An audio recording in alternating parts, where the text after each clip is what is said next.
देवरा के देनी ना चुमा तो मरले बपायना से कि देवरा के देनी ना चुमा तो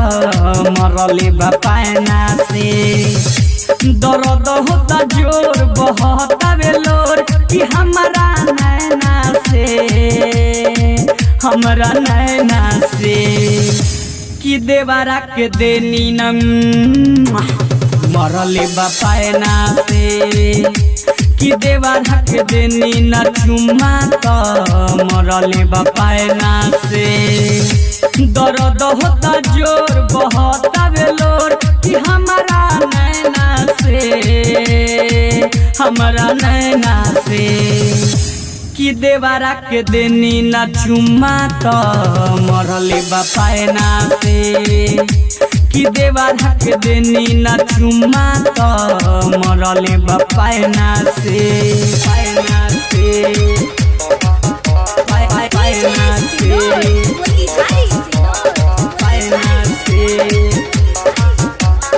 पायना से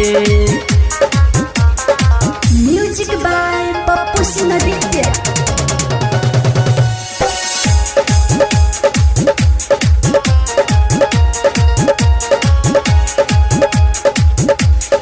देखे में भले लागेला सीधा बाबे बड़ा कमी ना हो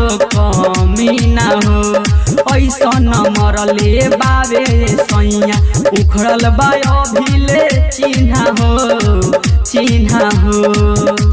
बाबे खखुआइल रहता पगलाइल आइल जब चैना से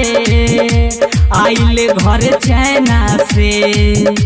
कि देवरा के देनी ना चुमा तो मरले बपायना से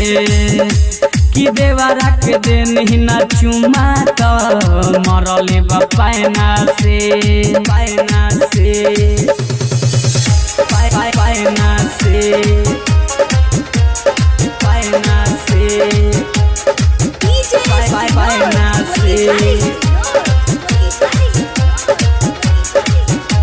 उमंग रिकॉर्डिंग स्टूडियो मोहम्मदपुर।